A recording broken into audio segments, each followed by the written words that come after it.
Over the last 3 weeks, there have been nearly a dozen credible sightings of great white sharks off the coast of Maine. Those sightings are making a lot of people curious about why the sharks are here and if this is the new normal. We spoke with scientists at the Gulf of Maine Research Institute and the University of New England about what could be bringing the sharks so close to shore, and first asked how rare it is to see this many great whites off the coast of Maine. Very recently, it seems like we're seeing more sharks around here. It's still pretty rare. It's hard to know historically how rare it is because, 5 years ago, 10 years ago, we didn't have drones everywhere around the sky. So maybe we would see one shark and say, oh, there is one shark. Yeah. Or we would see one fin, but we wouldn't know if there is one fin and one shark or one fin and 10 sharks, let's say, around here.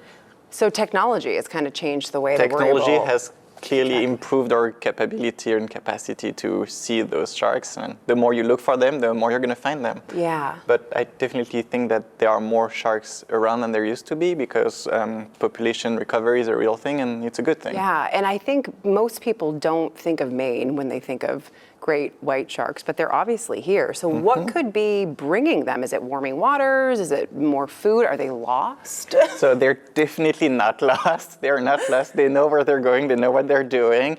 I think it's definitely a combination of factors. The primary one is going to be food. Like we are seeing huge schools of sea bass. We are seeing pogies in the bay right now. So there is good food for them. Seals are doing a lot better.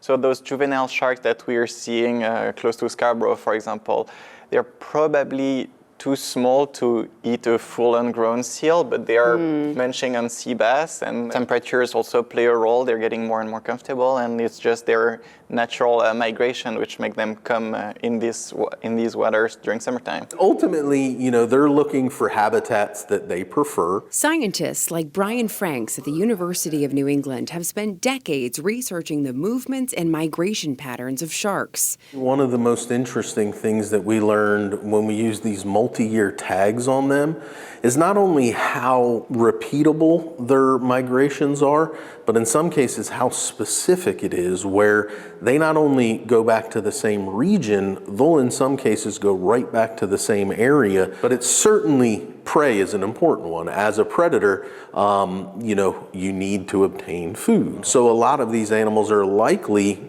searching for and then following schools of fish. You talk about schools of fish, and I'm sorry if this is a silly question. Do sharks swim in packs? Like, do they have big groups that they swim in, or do they swim alone? Very good question.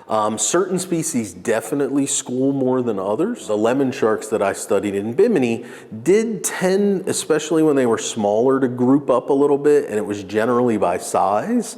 So similar sized animals would group together, maybe for protection because those smaller ones can be eaten. But then other species, and a lot of sharks, they do tend to be solitary unless there's a reason for them to group up, whether it's mating or protection or whatever. And great whites are warm-blooded, so they, right? So they can survive in the cooler waters. They can. So they're not truly warm-blooded like we are as homeotherms, so as a mammal is. They can elevate their body temperature above the ambient water. And white sharks do that by conserving the heat that's generated by the muscles that they're using while swimming. So that muscle activity generates heat, which warms the blood around the muscles. They're able to conserve some of that heat, which then elevates the body temperature. Yeah. What does their presence say about the health of our coast ecosystem? Sharks in general are either what we call mesopredators, so they sit kind of in the middle of the food web, or they're apex and they sit at the top of the food web.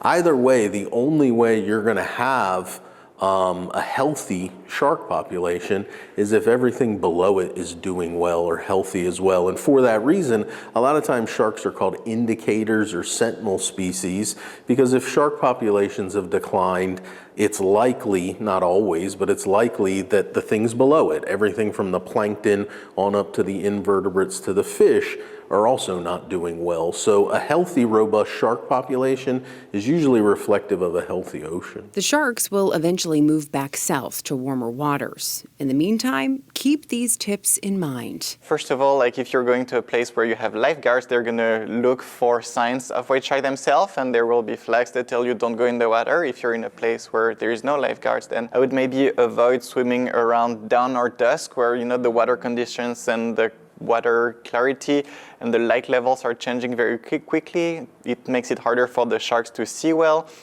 If you see a lot of bait activity, if you see small fish jumping around, if you see big fish jumping around, lots of fish swimming, I would probably not go swimming in the fish school right now, because the sharks, they would try to get anything in that school, and they would maybe potentially make a mistake and not know that you're not a fish. So scary, or kind of alarming to see them, but it's okay that they're here. And talking to Brian Franks too, he's done tagging of sharks down in Florida. He hasn't done it up in Maine yet, so he's probably followed some of these sharks.